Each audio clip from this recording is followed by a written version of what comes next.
Welcome to the second candidates night for the 4th Congressional District, sponsored by the Dover Democratic Town Committee, which is chaired by Carol Lisbon and Elaine Rosenberg.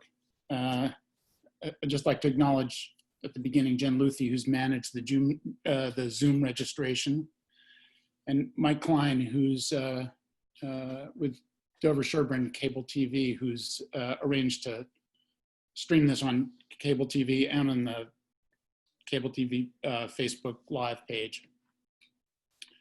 I'm Woody Weiss. And I'm Kay Peterson.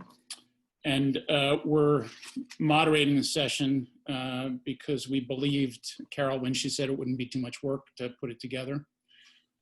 Just a reminder, it's still not too late to request a mail-in primary ballot, but if you're going to get one, you should request it ASAP. And obviously, we expect every one of you to vote, but we also encourage you to make sure everyone you come in contact with is voting.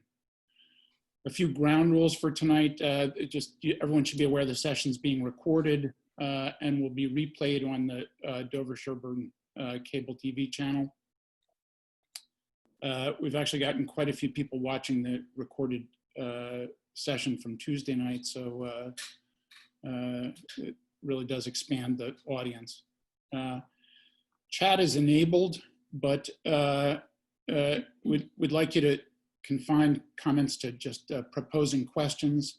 And I will tell you that we got so many questions submitted with registration that it's unlikely we'll be able to incorporate your questions into the evening, but we will forward the questions that we get to the campaigns after the session.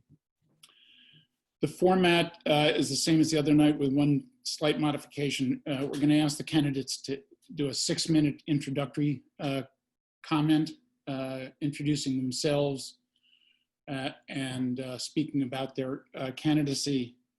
And then after that's been done, we'll go to the questions.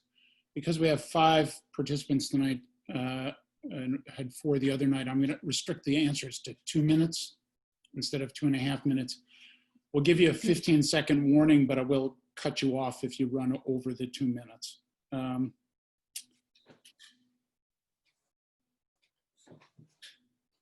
Just a comment about the questions that we've selected. We've operated under the principle that anybody who's capable of attending a Zoom webinar is also capable of navigating to the candidates' web pages. So we assume that you've looked at the candidates' pages for their policy positions and specific comments about different issues. What we've tried to do with the questions that we've gotten is choose ones that get more into what your sense is, what the candidate's sense is of how they think about government and the role of the legislative representatives. So. I have one other comment to make. Just so you know, the reason the participants are not seeing themselves on the screen is that this is a webinar, and the panelists are the people who will be on the screen. So hopefully you didn't all spend a lot of time getting dressed up for this, because we're not going to be able to see you. Go ahead. So we'll start with the candidate statements. I'm going to change the order of the speakers with each question. So we'll start with Jake Auchincloss for his opening statement. Hi, and thanks for having me. I'm Jake Auchincloss. I am a Marine veteran. I'm a city councilor in Newton. I'm recently a new dad. 6 minutes is longer than we tend to get, so I thought I would tell participants just a little bit about who I am, where I've come from. I grew up in Newton, and I grew up in a family dedicated to public health and medicine. My dad is now Tony Fauci's #2 at the NIH. My mom is the head of the Dana-Farber.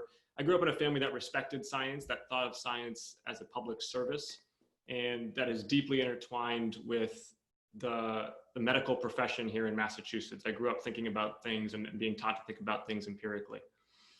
And public service really had 2 different threads in my family story. On my mom's side, public service was an obligation. It was tied to my grandfather's own experience in 1942 as a skinny 17-year-old Jewish kid who walked into a Marine recruiting office in the darkest hours of World War II and tried to enlist and was instead sent to Purdue to study engineering by the US government, turned his life around, and ended up turning my life around as well. It gave me opportunities he never would have had. And I've always had a sense of obligation for that experience, for what we have to give back to a country that's given us so much.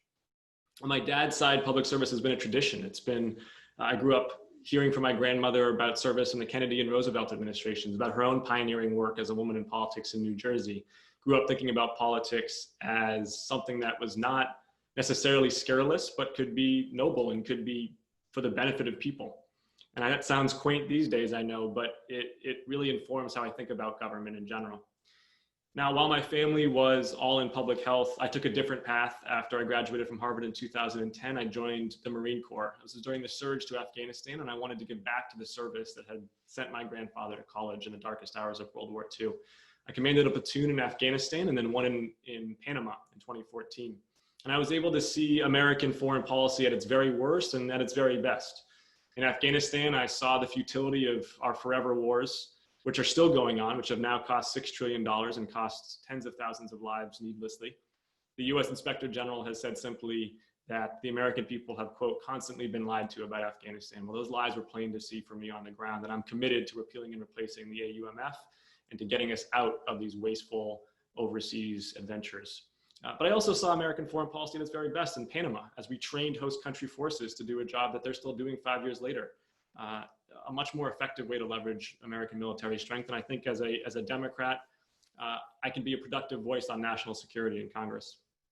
When I came home from the Marine Corps, I wanted to continue public service and found I could do so in a number of different ways. One, I went into local politics myself. I've served on the Newton City Council for 3 terms now. I've become the chair of public safety and transportation and earned the endorsement of Progressive Newton and for the run for my 3rd term for Newton City Council. Because of my work on housing and transportation, education, and the environment, I've built coalitions as a city councilor to get hard problems solved and to make progress on the ground.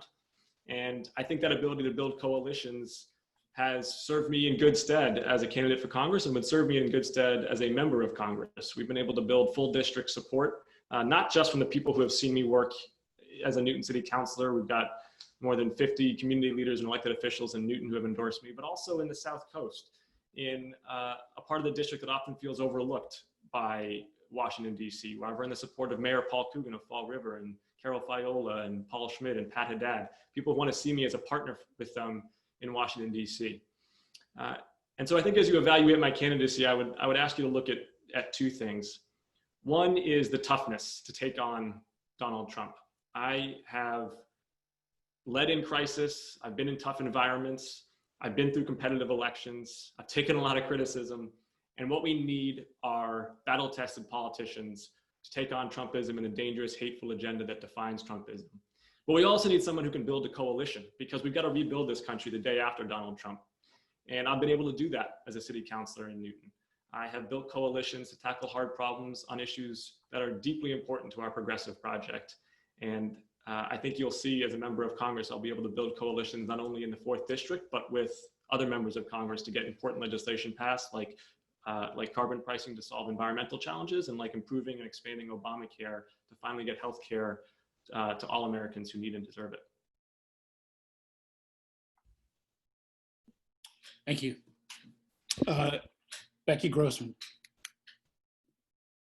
Thank you so much for having me tonight. I'm Becky Grossman, and I am a Newton City Councilor, but the job that I cherish most in my life is being a mom to my 2 kids. My daughter, Madeline, is 9 and just finished 3rd grade, and my son, Jack, is 6 and just finished kindergarten. And I am running for Congress with the fierce urgency of a mom fed up by what is going on in this country and determined to make change. I want to start by sharing a story with you of my son Jack's first days in kindergarten. And I had to fumble to find the words to explain to him what it would mean to find a quiet place to hide in his classroom or run in a zigzag pattern if a shooter were to show up at his school. That is not a conversation that any parent should ever have to have with their child, or a fear that any child should have to live with going to school. And we know how gun violence has torn apart our communities, and especially disproportionately communities of color. The only reason we cannot achieve reasonable gun legislation in this country is because of the NRA. And that is why I want to go to Washington and take them on, because the special interests that have controlled our politics and our politicians for so long have got to go. The United States response to COVID-19 has exposed the shortcomings and the short-sightedness of the leadership that we've had in Washington. And right now we are seeing how our country is paying a terrible price for those failures of leadership. I believe that this is the time to start focusing on what's in the long-term best interest of our country and our families, and to build a system that supports rather than penalizes working families. Right now, out of 435 members of the House of Representatives, only 25 are moms of school-aged children. I think that if we had 100 or 200 moms of school-aged children in Congress, it would change the conversation in Washington completely. Whether we're talking about the climate emergency and the will and urgency to combat the climate, the effects of climate change that are already here and are growing with each passing day.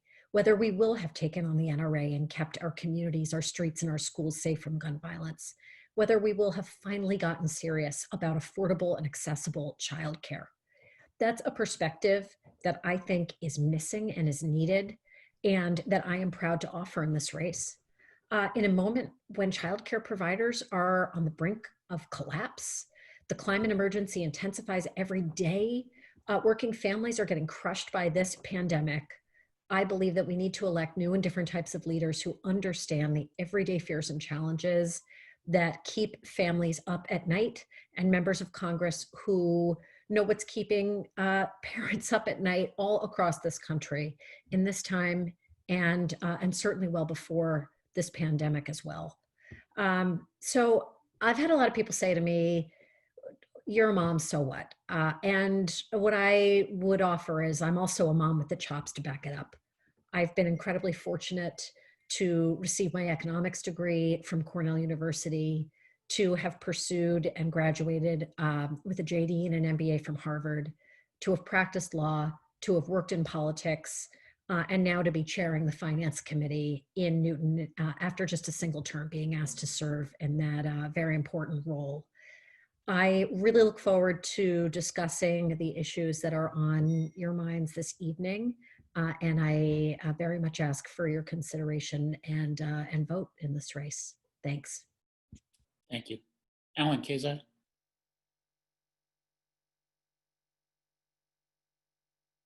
Sorry, I was muted. Good evening. It's great to be with you all from Dover. Thank you for joining tonight. First, I'm Alan Khazei. I'm one of the candidates running. The first thing to know about me is I'm a dad. My daughter Mirabelle is 18. She just graduated from Brookline High School. She's heading off to Northeastern, her top choice this fall. We're really proud of her. My son Reese is 12. He just finished the 6th grade at the Lincoln Public School here in Brookline. I'm also married to an extraordinary woman, Vanessa Kirsch, who, like me, has been a not-for-profit entrepreneur and has dedicated her life to public service. We face an historic crisis in our country now, between the COVID health crisis, the resulting economic crisis, and the racial justice crisis in response to the brutal killing of George Floyd. We have an administration in Washington that is more sealed off from the real world than the NBA bubble. That's the bad news. The good news is there's an extraordinary awakening happening in our streets, and people are ready to turn the page and bring people together to solve real problems. My own activism was inspired by my parents. My mom, Carmeline, was a nurse anesthetist and a school nurse. She taught me the most important thing I've ever learned. She was Italian, and she loved everybody. And she said, "Alan, every single person has a gift to give. And the way you bring that out is by loving them." My father was a doctor. He was an immigrant from Iran. And he taught me as a little boy that he came here, left a country of dictatorship, inspired by a country of freedom, that America is a beacon to people in the world like him because of our ideals of liberty, democracy, equality of opportunity, and most of all, justice for all. And inspired by the values my parents taught me, more than 30 years ago, my friends and I invented City Year, a program to unite young people from all different backgrounds, 18 to 24, coming together to discover their justice nerves, to discover, as my mom taught, their special gifts, and to do as my dad taught, work every day fighting for the ideals of our country. 30 years later, City Year is now in 32 cities around the world. It's 3,000 young people, and we were the model and inspiration for AmeriCorps. My role has to build the movement. We realized we had to have a model, but also a movement.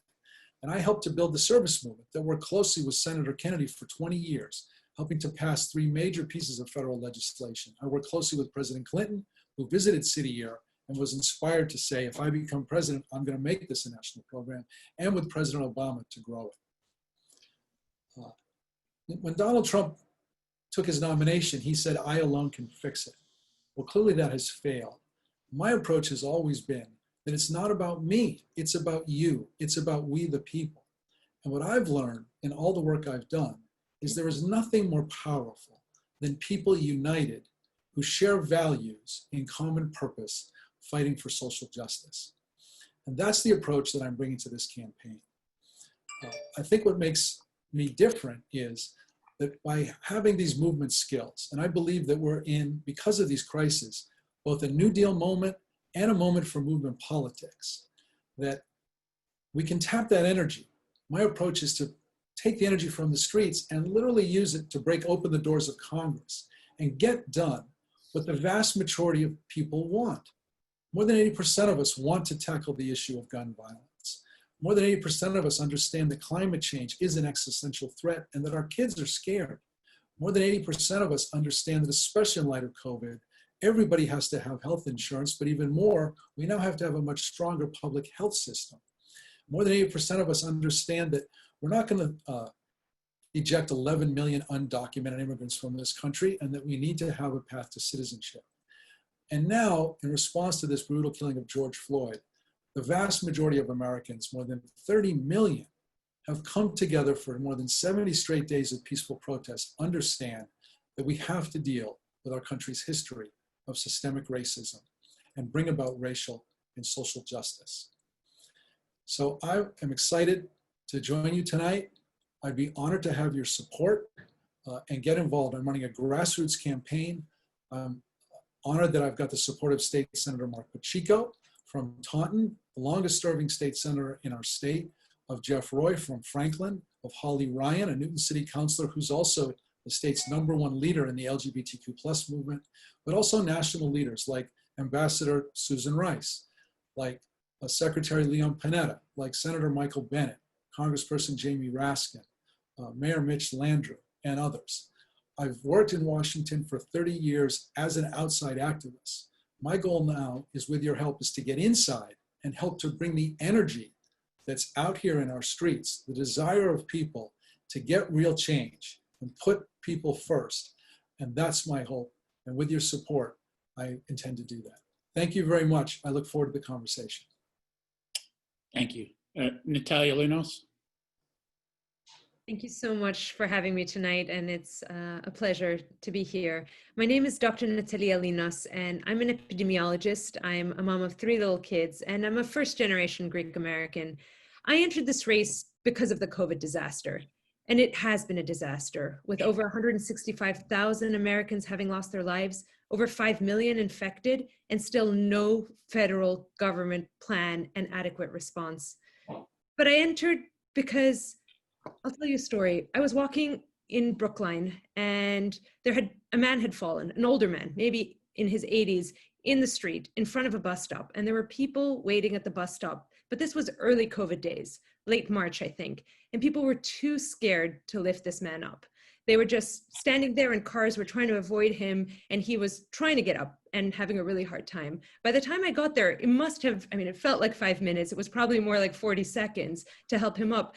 But at that point, it occurred to me that as a public health expert, as someone who has worked on pandemics and on epidemics for my entire career, I knew that the risk of transmission of this one man to me was very, very small. The risk of him being hit by a car was high, and yet fear was leading to every single bystander to do nothing. And that's when I decided I needed to step in. I needed to step in because I was scared that fear would lead us to lose our humanity, and that fear would lead us to have a response that wasn't science-based, but was based on politics and positions. And so I looked at Congress. There are 14 scientists. There's only one person with a doctorate degree in public health like I do. And that makes me scared. And that is what we should all be fearing, not COVID, but the fact that we do not have the skill set right now in Congress to get us back on track. So I decided to run, even though I have 3-year-old twins and I have a 7-year-old, and it's not easy at this point in my life, but it felt urgent and it felt necessary. The first is because I have the public health training. The other piece is that I have significant global experience. I worked at the United Nations for 10 years. I worked closely with the World Health Organization. And when President Trump said he was going to defund the World Health Organization in the midst of a global pandemic, I knew that this was suicide. We are not safe in District 4. We are not safe in Massachusetts. The US is not safe until COVID has been dealt with everywhere, because pandemics are exactly that. They're pandemics. They spread. They spread due to travel. They spread due to just our proximity. And so we cannot control this virus by being closed-minded and looking inwards. We have to approach this crisis through solidarity. And this is not a war. This is not a conflict. This is a peaceful solidarity movement that needs to bring everyone together to ensure that a vaccine is developed and rolled out equitably, that treatment is developed through collaboration with different countries, with scientists, and that we get people back to work. I'm the only person in this group that has a real robust COVID plan. It's 25 pages long, so I won't go into much detail, but I want to talk a little bit about it because it talks about my positions and my values. The first is that we have to reopen safely, and that means we need to expand our public health infrastructure. But we also have to recover equitably, and we have to rebuild an America that works for everybody. The recovery piece is where I feel like we are really failing. And as a mom, and all of us on the stage are parents right now, the biggest worry on everybody's mind right now is schools. Are they going to reopen? How are they going to reopen safely? And I do think that that perspective of having a child who's entering 2nd grade and being an epidemiologist, I feel that that skill set is exactly what Congress needs right now. Because if that was there right now, we would have months ago ensured that schools had federal government support money to reopen safely, to do all the building, refurbishing in order to get kids back into school, to ensure that class sizes can be small. But yet we saw a response that was not focused on the needs of most working families. Delta Airlines alone got a bigger bailout than the entire childcare industry. And now we know that a significant percentage of childcare owners are saying that they're going to go under. So my recovery plan is around how do we ensure that small businesses don't go under and how working parents can stay at work. The rebuilding part is also the most critical piece. I worry, as someone who led the work at the UN on climate change and health, that the environment will be put aside, that the narrative is going to be one about we either protect human lives or the economy, and we're going to forget about the environment, but we cannot do that. We cannot afford to postpone action on climate change and environmental degradation, because that is what got us here. COVID, Zika, Ebola, these are all zoonotic diseases. They're about our relationship with animals. So we have to act as if we are acting to recover, but also to prevent a future pandemic. And we know from the World Health Organization that 75% of future infections are going to be environmentally driven. So we have to align our COVID recovery to the Green New Deal. We have to ensure that we are using this recovery to call for Medicare for all, to ensure that we are not in a situation where people are too scared to go to the doctor because of the bills that are going to show up. And we have to ensure that racial justice is part of this recovery, because we have seen how racism has led to inequitable rates of disease and death in so many communities of color. So I know that I'm an epidemiologist, and you might imagine me sitting behind a lab. I lead a center at Harvard right now, but that's not what I've been doing. I have been for 10 years in the field and at the New York City Health Department. And I hope to show you that I am the best candidate for this moment. Thank you so much. Thank you. Mr. Sigel. Thank you so much to Kay and Woody and to the Dover Democratic Town Committee for putting together tonight's forum. My name is Ben Sigel, and like so many of you, I jumped into this race because I was sick and tired of the divisions we were seeing in this country. Being divided by race, being divided by where we live, being divided by who we love and the abilities that we have. I was also sick and tired of seeing the gap between those who have and those who have not continue to widen. And I was the 7th candidate into this race because I didn't hear any of the other candidates talking about how do we all come together to solve all the big issues of the day that we'll discuss tonight. Because we are so much stronger when we are united than when we are divided. And all the issues we'll discuss, they're all interconnected and interrelated, especially systemic racism that we have seen further exasperated and exposed under COVID-19. And the foundation to any strong community is access to opportunities.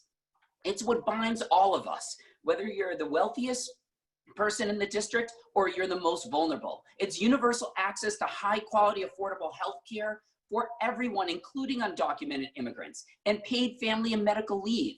It's access to high quality, affordable education, beginning with universal preschool for our 3 to 5-year-olds, all the way through higher education and adult education. It's access to clean air and clean water. It's access to affordable housing, both for low income and middle income. It's access to affordable and efficient transportation. But it also means making sure that no one lives in fear and no one lives in alone. So I am one of the only candidates from day one talking about passing comprehensive and compassionate immigration reform.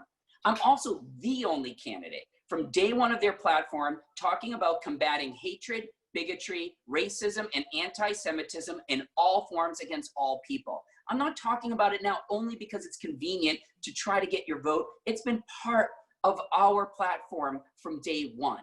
The entire theme of our campaign is We the Fourth, that we are all in this together. All 34 cities and towns and all the residents are in this together. We know that's more important now than it's ever been. But in order to solve the big issues I mentioned, and many we'll discuss tonight, you need a leader who's a bridge builder, a uniter, a connector. You need a leader who isn't just conveniently Democrat or conveniently saying they're gonna fight racism in order to win your vote, but someone who's been advancing diversity, equity, and inclusion for years. And you need a leader who truly understands the diverse perspectives of the community, racially, economically, geographically, and the majority perspective of this district. I am that leader, and I've been that leader for the last 20 years. I'm Latino, and I'd be the first Latino ever elected to Congress from Massachusetts. My mom was born and raised in Puerto Rico, 7 generations back as her family. My dad, 3 generations from Worcester.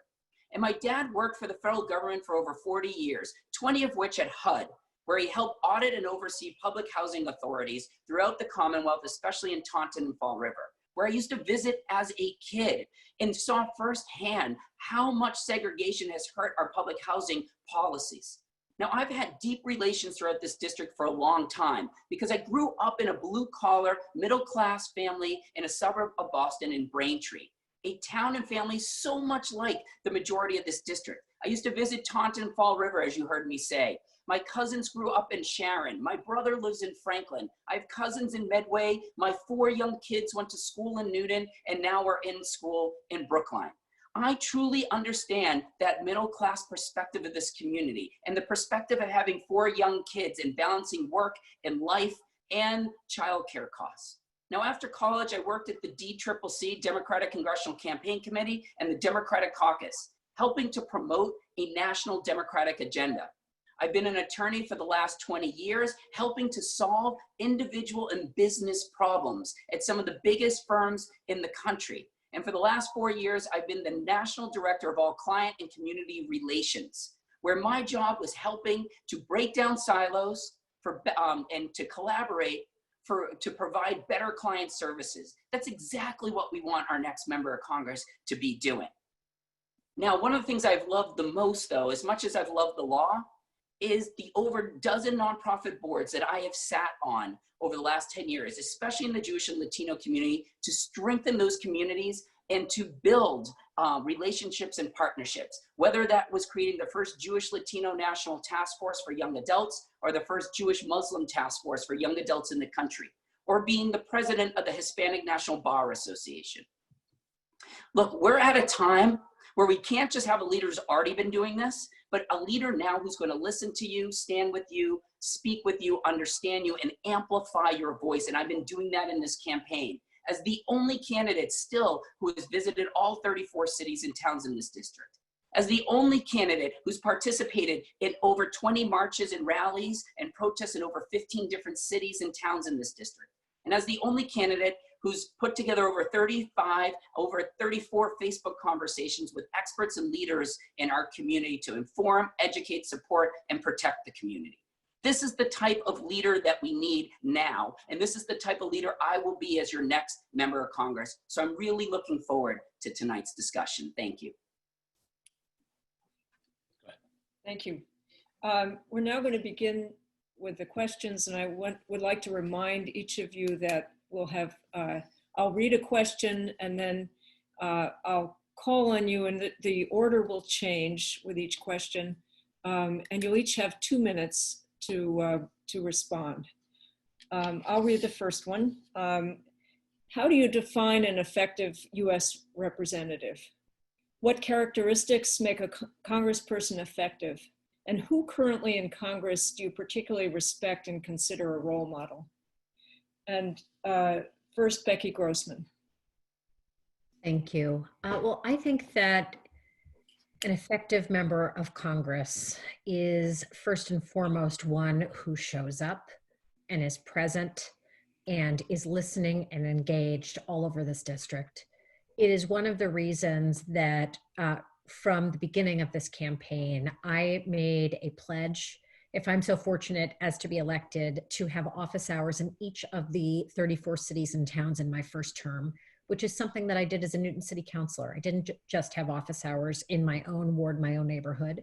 I had office hours in each of the 8 wards because I think that it's really important to be putting yourself out there, inviting conversation, exploring different points of view, building those relationships and showing up. And I think that's in particular vital in this district where there is a 5 times differential in annual median household income from the north to the south part of the district, and a lot of different kinds of challenges from the north to the south part of the district, which I would like to return to if I have a few extra seconds to address it.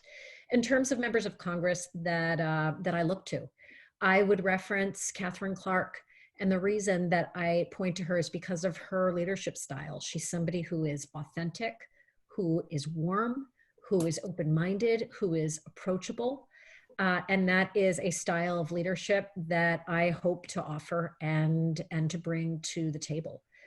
With respect to the district, I do think that in a race where we've had out of 9 candidates, 6 from Brookline, 2 from Newton, 1 from Wellesley, that if you are in the southern part of the district looking at this crop of candidates, you got to be thinking, seconds. You know, what do any of these folks know about me? And it's why I've had a real focus throughout this campaign, especially on economic development in those parts of our district that were the hardest hit coming out of the 2008 recession and are economically devastated right now. And if we have more time later, I'd love to get into that further. Thank you. Thank you. Alan Khazei.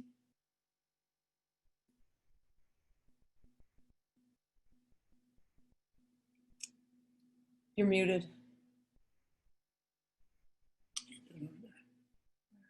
Sorry, I have trouble with technology.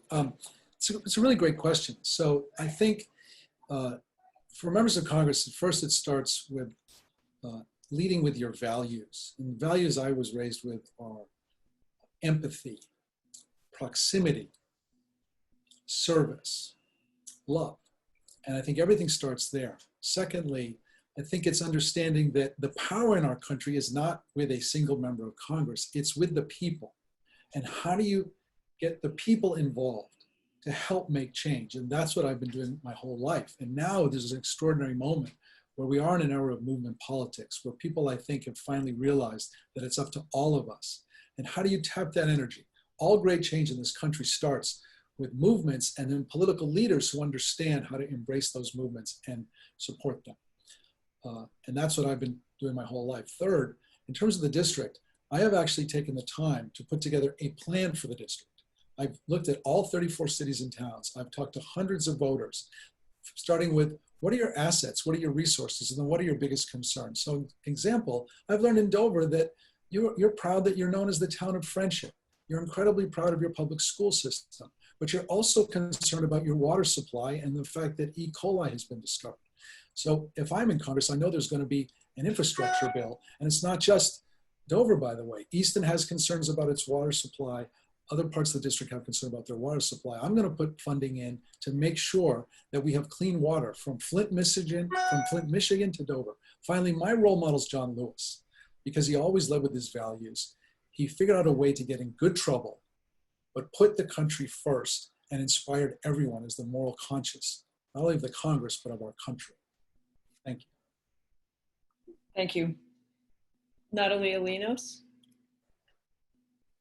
Thanks so much for that great question. I think the most important qualities for your representative is someone who truly listens, who is humble enough to know what they know and what they don't know, and a good team player. I have been holding Zoom calls every day at noon to engage with any voter from across the districts. I call them Ask Me Anything, and they've been amazing. Some days 5 people show up, some days 10, and it's wonderful because it's on Zoom. They will come from all across the district and ask questions and talk about their priorities, their fears, their hopes. And I think that commitment to listening, to truly engaging, and to truly trying to represent, not just lead with your own kind of predetermined views, is the most important piece. But once I get to Congress, I know that the biggest task will be to be hardworking. Realistically, we have so much work to do, and I have a skill set as an epidemiologist to do that work. And that might mean, just getting down to business. The people I admire are those who are both strong on their views and their values, but also are doing the hard work that is needed to get us to a better place. And Ayanna Pressley is someone I admire because she's been courageous. She's been courageous about her alopecia recently. And that to me, as a woman in Congress, as someone who, this is my first time running for office, but you're under the microscope, being so vulnerable and open to showing who you really are is something that I will aspire to be. I talk about what I know, what I don't know, what I'm learning, what I'm struggling with. And I hope that trust is built by being open. And she has been amazing, on the racial justice front, but also open about her vulnerability. So I'm excited to emulate. Okay, thank you. Ben Sigel. Yes, thank you so much. Look, I think I addressed a little bit of this in my opening, but I agree with Natalia. One of the main things is we have to be a good listener, but you also have to be someone that's truly going to connect with the people and build trust and understanding of the diverse perspectives throughout our community, racially, economically, geographically. You need someone who's going to be a bridge builder and a unifier and a connector as well. These are really important aspects. That's why one of the first things I will do and when elected to Congress is create an advisory board made up of representatives from all 34 cities and towns that will be diverse racially, intergenerationally, and economically, in order not only so I can truly always understand and listen to the needs of our communities, but to bring everyone together to collaborate, to network, to learn best practices. I think you also need a member who's going to be pragmatic.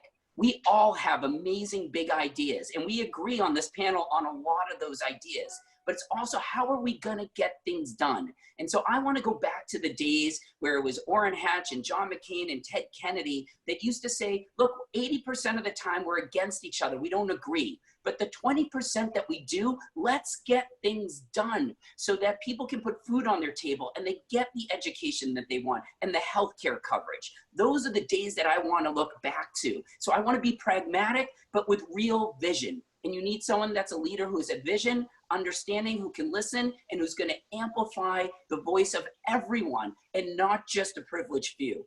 I also would agree with Alan, though, that John Lewis is one of those people for 15 me seconds. as well. Someone who stood up strong and proud to who he was, but also reached out across the aisle all the time to people who were different than him in order to learn from them and take us all forward. Thank you. And Jake Auchincloss. I think of 3 C's: courage, coalitions, and convener. One of the hallmarks of the last 4 years has been a Congress with a complete lack of moral courage in standing up to the worst president in history and his dangerous and hateful agenda. Republicans in Congress have been craven in their submission to his whims. And what we need in our politicians in Washington, D.C. is the courage to take hard votes and the courage to fight tough fights. I'm the only candidate in this panel who's run in competitive elections and won them. I understand what it means to take criticism. I understand what it means to take hard votes and then go right back out onto the campaign stump and defend them to voters. And I'm going to bring that moral courage to Congress with me because we have the fight of our lives on our hands right now. Number 2 is coalitions. As a freshman member of Congress especially, you get stuff done by building coalitions. I would commit to working with both very progressive Democrats as well as moderate Republicans to get things like carbon pricing done, to get infrastructure bill passed, the things that we need as a country to get back on our feet and to have a COVID relief and recovery package. I've done that in Newton City Council. I can do that in Congress. And then finally, a convener. A big role of a member of Congress for the district is to bring together people from all facets of expertise and experience to be the smartest people in the room. Your job as a member of Congress is not to be the smartest person in the room, it's to get the other smart people in the room with you and tell you what to do. And I've already started doing that. I've worked with state and local elected officials, union leaders, business leaders, and scientists to put together a life sciences manufacturing plan that would take advantage of an industry with tremendous tailwinds in growth and tremendous political tailwinds for domesticating our supply chains for big pharma to create jobs in the South Coast. And that's the kind of role I would continue to play as a member of Congress is how do we create jobs? 15 seconds. How do we get people back on their feet? And how as a member of Congress can I get the people in the room who know how to do that and have them connect with one another? Thank you. I'll read the next question. Social upheaval can have unexpected consequences. A number of people have suggested that the international movement toward authoritarian parties and politicians is at least in part a late consequence of the financial crisis of 2008. Some writers have similarly suggested the current pandemic may have delayed consequences on our politics, our economy, our educational system, etc. Do you anticipate long-term consequences of the pandemic, either good or bad? And how should we be preparing for those lasting effects? Alan Khazei. Another excellent question. So we had a pre-COVID America, we're in the COVID America, and we're gonna have a post-COVID America. And it's gonna be up to us to decide what that post-COVID America is gonna be. We've now had more than 165,000 people who tragically lost their lives unnecessarily because we have an administration in Washington that still is not taking the virus seriously. We don't have a national strategy. We have 50 states still competing, and it's an utter disaster. As a legacy for those people who've lost their lives, we have to commit that the post-COVID America is going to be more fair, more inclusive, and fundamentally more just, because this virus has exposed the stark inequalities and injustices in our society. Could it lead to, and so we have to decide what kind of world is that going to be? First of all, I believe that we need to understand we are in a New Deal moment, and we need big, bold ideas and policies, like things I've proposed, like a federal jobs guarantee that would include 1 million people in national service and emergency wage support to save our small businesses, like Restore the Dream accounts, funded by the estate tax, $15,000 for every child that's worth $50,000 by the time they're 19, and they get it if they just do 1 year of national service, like an American Truth, Justice, and Reconciliation Commission that I proposed with Cornell William Brooks, the former head of the NAACP, who's also endorsed me. In terms of the world, we have to understand that this administration has made enemies of our friends and friends of our enemies and cozied up to dictators. We have to understand that the solutions to all of the major challenges facing us are global. Climate change will take a global response. Pandemics will take a global response, including this one. Extreme poverty takes a global response. Fighting racism takes a global response. So I think that if we commit to making sure that the post-COVID world is not going back to what it was, but to one that truly represents our values and ideals, we can determine what that world will be and make sure that America, again, is a beacon leading the world and bringing people together to solve all of these challenges. Thank you. Thank you. Natalia Linos? Your question is if I'm worried whether there would be delayed consequences. I am. I am deeply worried that inequality will increase across different lines.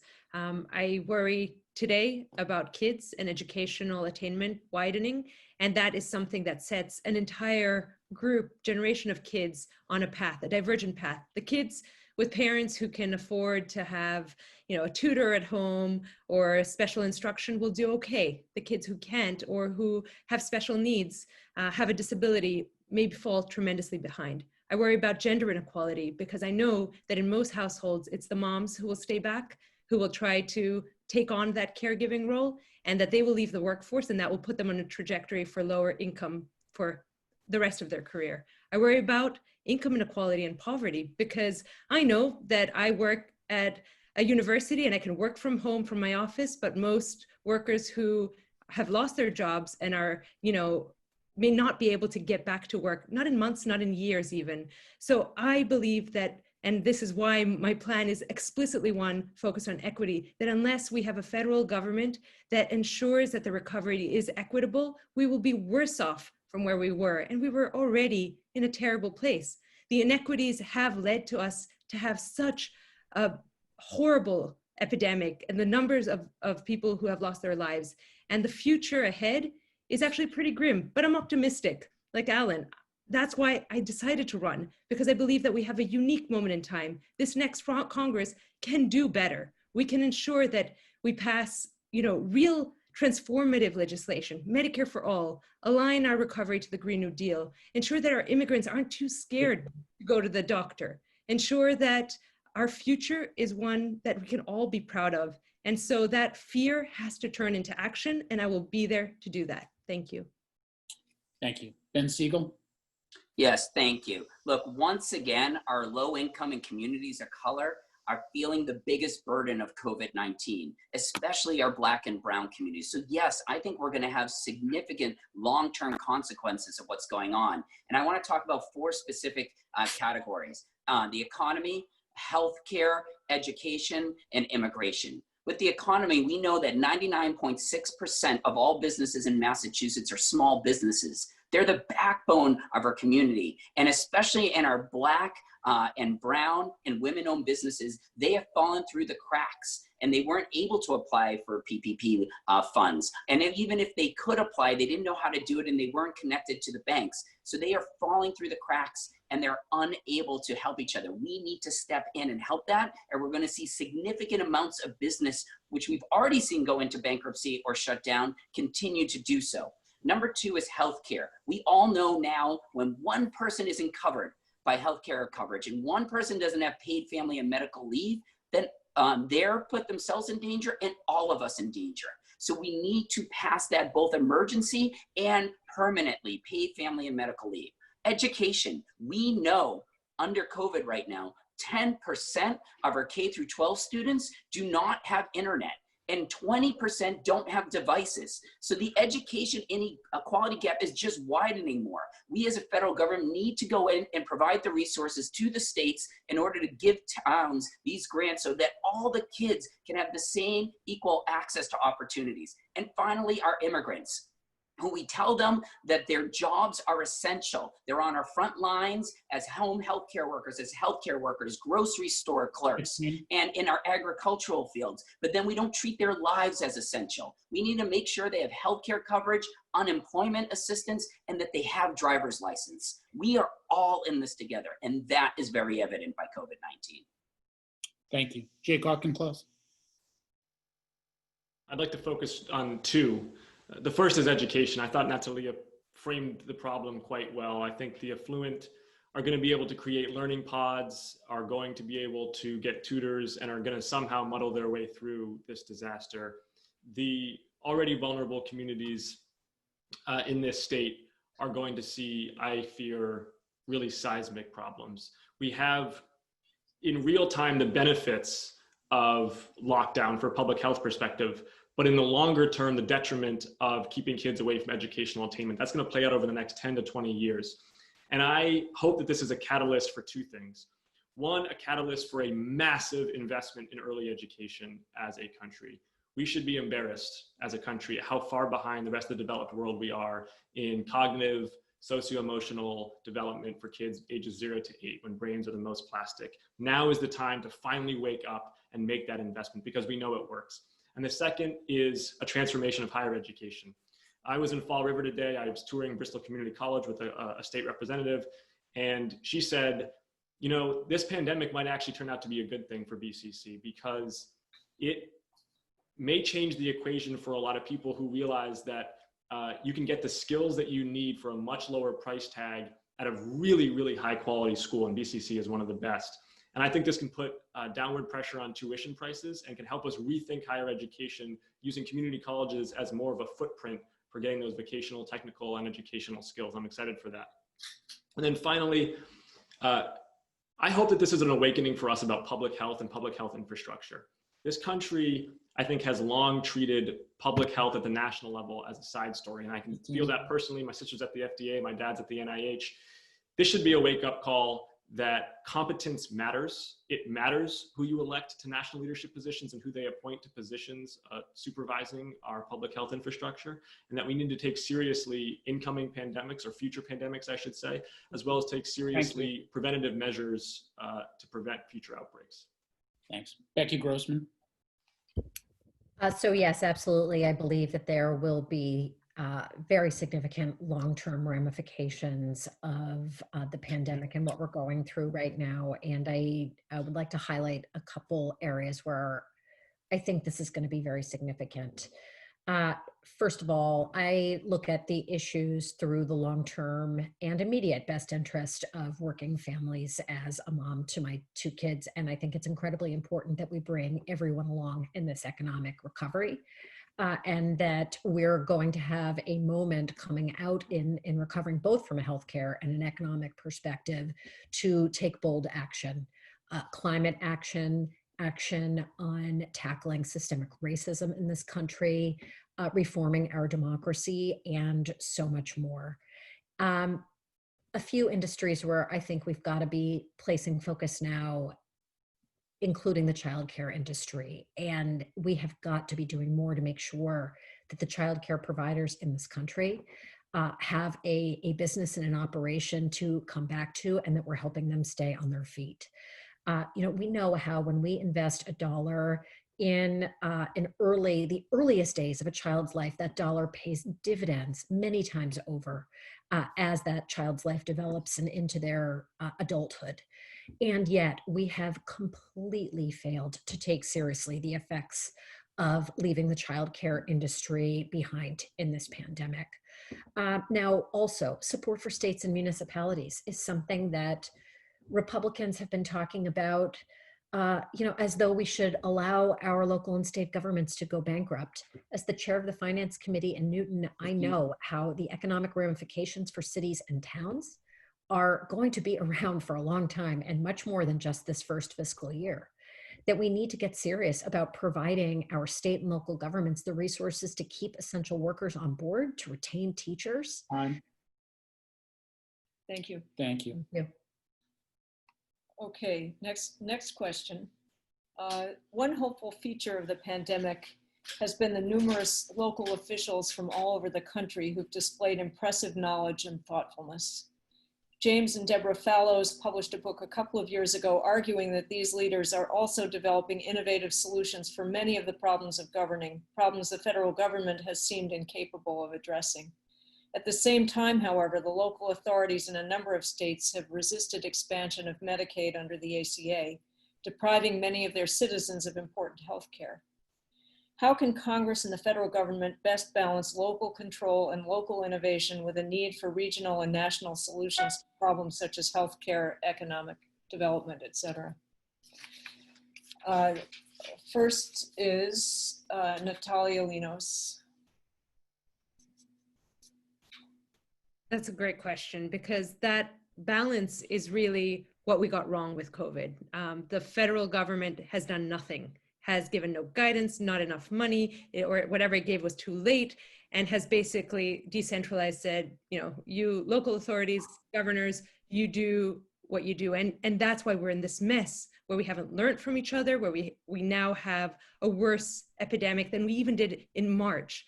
So I believe that there is importance for coordination, importance for building trust and relationships across the different levels of government. And I would add a level, the global level.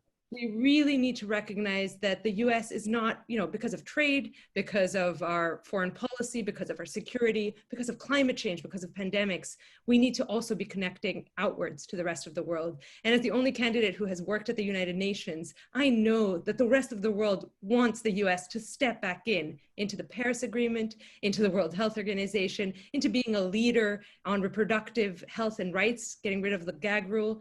So local authorities will need money, as Becky said. They'll need support, financial support at this stage. They'll need flexibility to innovate, but guidance and resources have to come in coordination, especially at times of crisis. And this is what this administration has failed, and this Congress has also failed. Thanks. Thank you. Ben Sigel? Yes, thank you so much. I mean, the number one thing, first of all, is to make sure that we're listening to our local officials. There are so many innovative solutions. It's not just our officials, it's the everyday ordinary citizen. And that's why I had said earlier that one of the first things I want to do is create an advisory board comprised of representatives from all 34 cities and towns. So there are elected officials and non-elected officials that are diverse economically and racially and geographically, because then we can bring them all together to collaborate and to learn best practices locally, but then to take their ideas and bring them up to Congress. We need to create that same structure, though, also in Congress. And you do that by truly building relationships of trust and understanding with other members of Congress. What is driving them and their constituents, and finding things that connect to all of us, because there are so many issues out there that are hurting constituents in different parts of the country that are also affecting our constituents here. Let's find those common areas and let's work on them. And that way you have this top down and bottom up happening at the same time. But you can't do any of that unless you have trust and understanding with everyone. And no one trusts this government right now. We've seen that Governor Baker has had to fight against 49 other governors to get personal protection equipment. We're all on our own. It's like the Hunger Games. And we need to change that, where people want to work together closely for the good of everyone, both in our district and nationally. So let's bring those areas of best collaboration, best practices, and networking locally and nationally, and connect the two. Thank you. Becky Grossman? I think the federal government needs to step up and do a lot more to support our local and state governments. And I'll point to a couple really tangible examples. Big ideas like universal pre-K are going to require a partnership across all levels of government. Municipalities on the local level absolutely want it. And as a city councilor, I understand how the day-to-day impact that government has on one's life are the things that the local government is obviously touching the most closely, like education. But a municipality couldn't afford to put that into place by itself. It has to be a partnership across all three levels of government, and it has to have investment that starts with the federal government. I also think that the federal government could be doing a lot more around topics such as transit and affordable housing, things that I have advocated for passionately in Newton. And through the incentive systems that the federal government creates, through the various programs and funding that the federal government is willing to offer, and in partnering with those local officials. And that includes absolutely our state legislatures, but especially our mayors and our city councils, so that the things that really are affecting the quality of life, transportation, access to an affordable home, the ability to get back and forth to work, These are things that we are going to have to work together on over time, and that I think the federal government is going to have to step up and play a much bigger role if we're going to make progress on those 15 things that we seconds. really care about. Thank you. Jake Auchincloss. The issue of local governance has been one that I've been fascinated by and I've been a nerd about, frankly, for many years. I was a fellow at the Project for Municipal Innovation at Harvard Kennedy School back in 2014 with a number of articles about best practices. And I actually was having that fellowship while I was a platoon commander in Panama for my second deployment. And in between doing the training sessions on the Panama Canal, I snuck off and wrote an article about parking policy in Panama City and how the local government was handling it there. So I've been knee deep in this for a long time now. And as a city councilor in Newton, I've only come to understand the issue better. I think it's really easy to talk about federal local relations in the abstract. I want to talk about it specifically, and I'll just use the example of transportation. So I put forward at the beginning of this campaign a comprehensive transportation plan for how the federal government could work with states and cities to reinvent transportation in Massachusetts. Transportation in Massachusetts, I don't think I have to convince anybody on this call, was a mess in the fall, and it'll be a mess again in the spring when we truly reopen. And it also accounts for 40% of the carbon emissions that drive climate change. So if we're talking about a Green New Deal, and if we're talking about restarting this economy in a way that's inclusive, we've got to be talking about mobility policy that's both greener and also gives access to communities historically locked out of good jobs. And I detailed how the federal government could create an incentive program for cities and towns to work with one another to put into place all electric regional rail, bus rapid transit, better infrastructure for cycling and walking, things that we know work, things that other cities in the world like Copenhagen and Amsterdam and Tokyo and Seoul and Mexico City have shown work, and that we just need to implement here in Massachusetts, but it's going to require federal, state, local collaboration. I've done it at the local level. I'm ready to do it as a member of Congress, as a convener. Thank you. Alan Khazei. Another excellent, thoughtful question. So yes, we've had heroic state and local leaders, but because we don't have a national strategy or an administration that understands this is a national crisis, even their heroic leadership hasn't worked because some states locked down, other states didn't.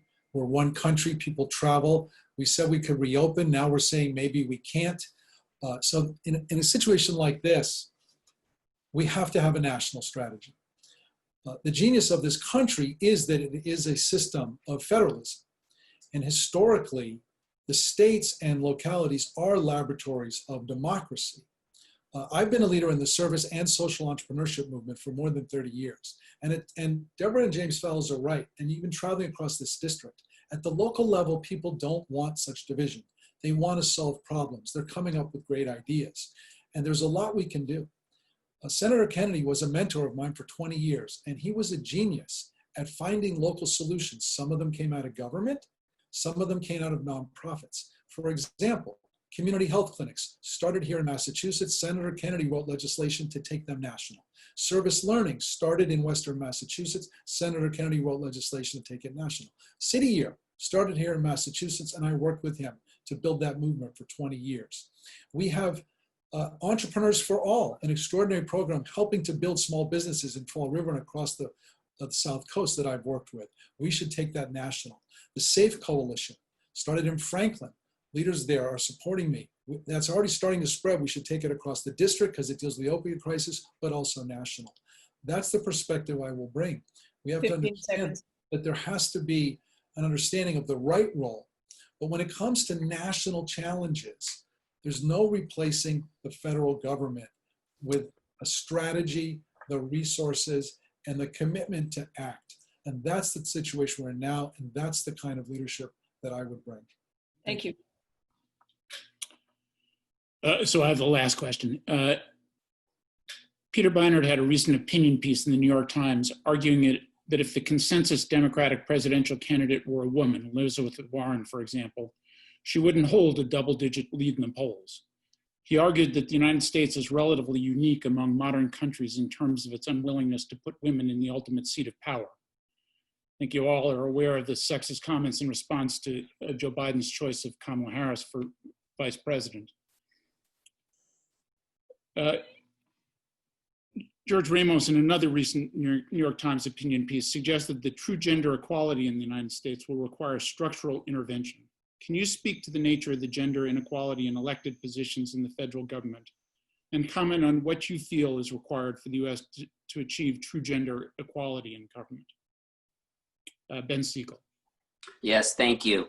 Look, as a father of 3 daughters and a wife who is so much smarter than I am and more empathetic, we talk about these issues a lot in our house, and it's a huge issue. Gender inequality is a huge issue, and that's why we need to create, whether it's an office or a program that looks at every piece of legislation in this country through the lens of gender equality.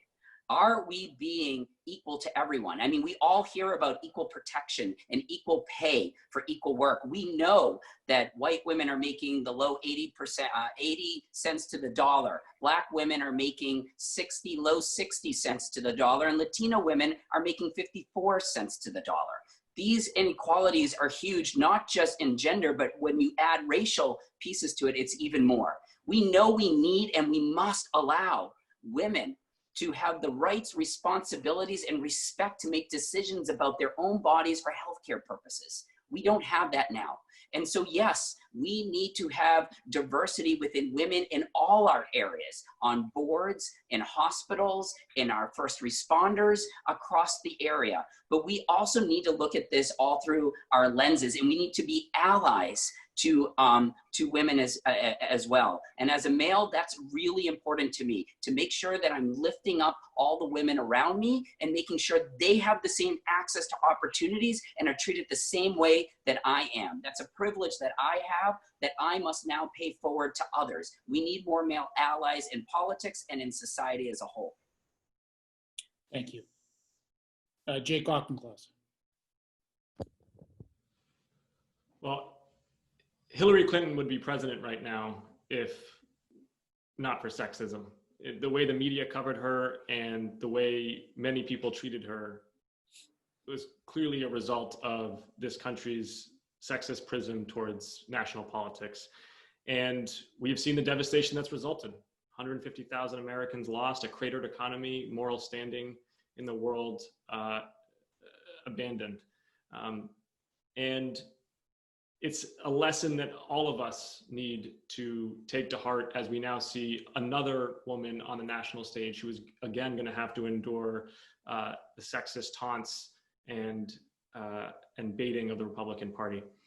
I think my record on the Newton City Council demonstrates what an ally I've been to women in politics. I was the first elected official in Newton to endorse Ruth Ann Fuller for mayor. She's now the first woman to ever be mayor of Newton, and I'm proud to say we continue to have a very strong partnership. 8 out of the 13 women on the Newton City Council have endorsed me for Congress because they've seen the kind of colleague that I am and the kind of ally that I am. And I'm going to continue in Congress to be somebody who is a champion for women's issues, including the central tenet that reproductive care is health care and women must control their own reproductive decisions. I want to pivot, though, to a single issue that I think has outsized importance for women, but that very rarely gets discussed on the campaign trail, and that's Alzheimer's research. There is increasingly a cohort of women who are called the sandwich generation because they are burdened with both childcare and also care for dependent parents who are suffering from cognitive decline. One of the most important things we can do as a country is to invest massively in R&D to cure Alzheimer's, to detect Alzheimer's far earlier. 15. Oh, I'm sorry, I thought you said end. And I think that treatment and taking on Alzheimer's and cognitive decline will be an important way to allow women access to more opportunities as they get to mid-career stages in their lives. Thank you. Becky Grossman. We have 3 times more men than women in Congress. And as I shared in my opening remarks, right now out of 435 members of the House of Representatives, we have 25 who are mothers of school-aged children. I think that we need to continue to support women who we can look to as examples to normalize having women in leadership roles. And it's not just in politics, it's all across this country. It's in business, it's in leadership roles in science and in medicine, in law. And, you know, looking at an example like Hillary Clinton, her leadership, her courage, her guts paved the way for a wave of women who then were elected to Congress following that. Now another cycle later, I am part of that. I, in 2016, decided to run for city council because, like so many people after Donald Trump was elected, seeing what happened to Hillary Clinton, I felt in my heart that I wanted to do more and I could do more. And I decided to step up and run for office. Organizations like Emerge train women and support women. And we know that when women run, women win.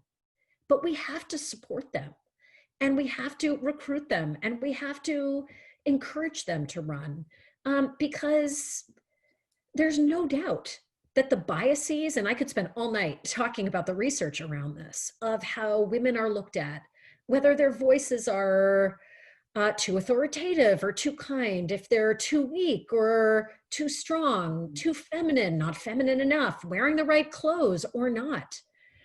These are biases that are applied whether or not they are conscious. And of course, most often they are subconscious, that I think we have to talk about and talk about transparently if we're ever going to make progress on this. Thank you. Alan Khazei. There's no doubt that our culture is rampant with sexism and misogyny, and the current occupant of the White House has been fanning those flames since the day he entered the race. And we have to say no to that forcefully. We have to elect the Biden-Harris ticket. We have a chance to make history with the first woman who is a child of immigrants, of African descent, and of Indian descent. And I am strongly for the Gender Equality Act. Ben shared the statistics. I'm strongly for reproductive rights. I've been 100% pro-choice, always have been, always will be. Hillary Clinton would be president today, but for the Electoral College. We have to remember that with all she endured for 25 years, she's a major historical figure in terms of being on the front pages for 25 years, unlike anybody in modern times. She's kept fighting for rights and for what her faith taught her, which is do all the good you can for as many you can, for as long as you can. I helped to organize the Boston Women's March. We had 175,000 people. I helped to create something called the Sister March Network with 645 outstanding women leaders that mobilized millions of people. And it was glorious. And so the commitment I will bring is someone who understands that we have to end this. We also have to build a coalition that stamps out misogyny, sexism, anti-Black racism, anti-immigrants, and we can do that if we seize the opportunity of this election, elect this historic ticket, and also elect people who will stand shoulder to shoulder to say, this is not who we are. And that's what I will do. Thank you. Natalia Linos. Let me start by saying that I'm so happy to be running in a race where there are 4 women and 4 men. I think this is of great importance, and I'm excited to be part of 4 amazing women running. Women in politics have been excluded for many reasons, and you asked for some of them. The first one, I think, is that there is a real finance issue. You know, I'm new to running a campaign, and campaign financing requires that you fundraise a lot.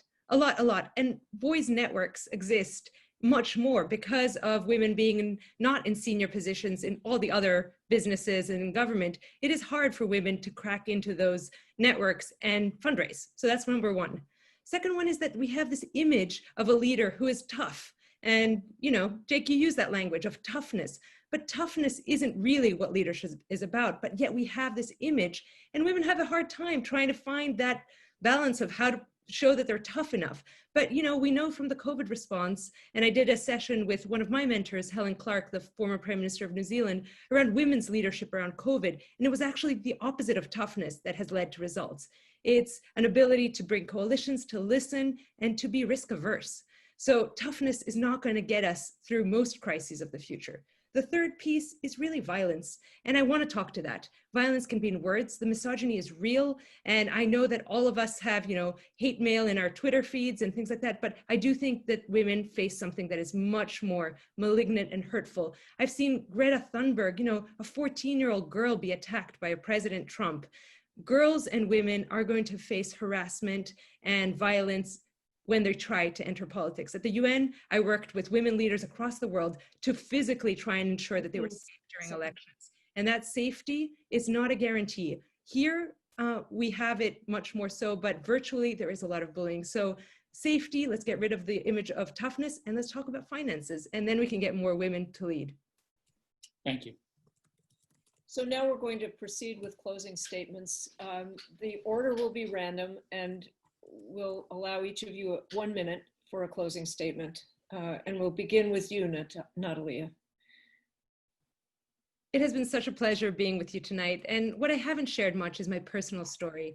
I was born to international students, they're both doctors who came here for their residency and then moved back to Greece. I grew up in Greece and moved to Massachusetts at 17. I am excited to be someone who brings a completely different profile to anyone that has represented District 4. I'm a scientist when there are only 14 scientists in Congress. I'm a mom of 3 little kids. I'm someone who has lived all over the world because of my UN career and growing up in Greece. And I am someone who listens and who is here to represent. I truly want to earn your vote tonight or anytime between now and September 1st, but I'm available every day at noon to talk on one-on-one because this is a moment to elect a progressive leader, but someone who can get us through this crisis. And I have the skills, and I have the background, and I have the leadership experience, and I hope that you will vote for me this September 1st or before. Thank you. Thank you. Alan Khazei. Thank you. This has been a wonderful conversation. I think the question that all of you have to ask yourselves is, who has the track record and the experience and the strategy to actually get all the things done that basically we all agree on? I'm the only candidate in the race that has actually built a movement that has led to 1.1 million people serving our country, bringing jobs and resources to the 4th District, to Massachusetts, and across the country, and $3 billion in scholarships to people who served. And I did that because I understand it's not about me. It's about all of us and how we unite around our shared values and common purpose. That's the strategy that I will bring to get everything we want done. I've also put out big, bold ideas because I do think this is a New Deal moment. A lot of us agree on the existing agenda, but I've taken the time to put forward ideas that I think can both attack the healthcare crisis, the economic crisis, and the racial justice crisis. I'd be honored to have your support. We're running a grassroots campaign. You can please reach out to me at alan@alankhazei.com or my website. And thank you for your interest, and please make sure you vote. Thank you. Thank you. Becky Grossman.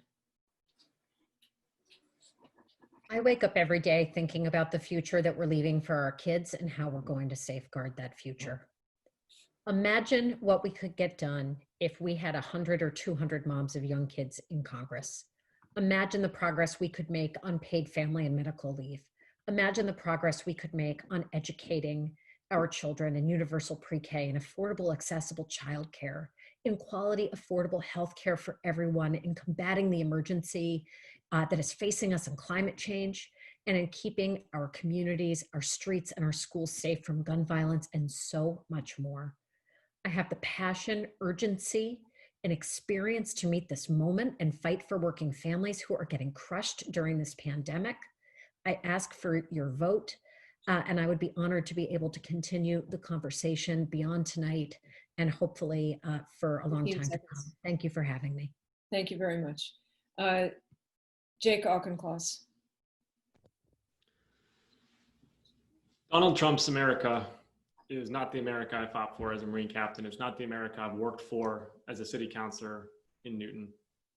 And I'm somebody who has led Americans overseas in pursuit of a common mission, a mission that we seem to struggle to find commonality around today here at home. I'm someone who, in my hometown, has built coalitions around progressive change on the environment, transportation, housing, immigration, education. And in Congress, I'll go back to that first C word that I used at the beginning of this, coalitions. The Boston Globe endorsed me for this race because they said of the candidates here, I was best positioned to represent a district of haves and have-nots, and I can do that by building coalitions, by working with Americans from all walks of life that exist in the Massachusetts 4th to get stuff done on COVID relief and recovery, on an inclusive economy, and a transition to a clean energy future. Thank you. And Ben Sigel. Yes, thank you. And again, Kay and Woody and the Dover Democratic Town Committee, thank you so much for putting together tonight's forum. I think it's very clear from what you've heard tonight and from what's happened since the start of COVID that it's more important than ever that we elect a diverse candidate like myself to be the first Latino ever elected to Congress from Massachusetts, who understands the diverse perspectives of our community, racially, economically, geographically. It's time that we don't have someone that tries to buy your votes, either through self-funding or super PACs, but instead listens to you, understands you, stands with you, and amplifies your voice to make real collective lasting change. I have been that leader for the last 20 years. I have been that leader in this campaign, and I will continue to be that leader as your next member of Congress. So please go to bensiegelforcongress.com, follow our movement of We the 4th, because we are all in this together. And I hope to have your vote today, August 22nd to the 28th, and on September 1st. Thank you. Great. Thank you all so much. On a day in which a lot of the news was dominated by the nomination of a QAnon a believer in a safe Republican district in Georgia, I think that Tuesday and tonight have demonstrated how lucky we are to be in the Massachusetts 4th Congressional District. I'd like to thank specifically all of your staff members for having helped put the night together. Thanks to you all as well, but I really want to thank your staff members. Carol, do you want to make a closing comment?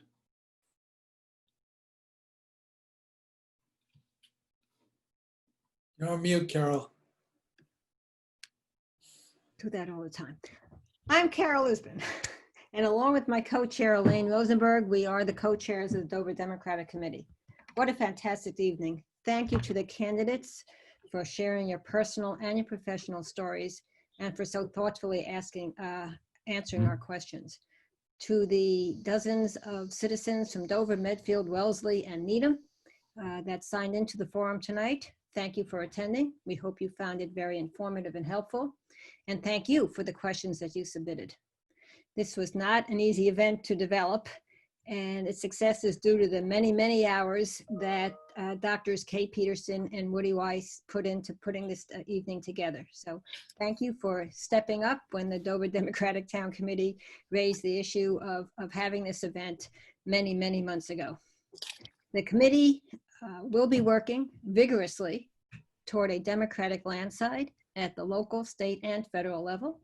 We're going to be doing it through get out the vote activities, postcard mailings, phone activities, focused on Massachusetts and several key states for the Senate races. If you would like to join us or just keep apprised of our activities, please join our email list, which is dovertowndems@gmail.com, or follow us on Facebook, which is the Dover MA Democratic Committee. And I will just close with two words that I used an awful lot when I was a student at the University of Michigan, and that is go blue. So thank you all very much for participating. Good night, and please vote before September 1st. Thanks again.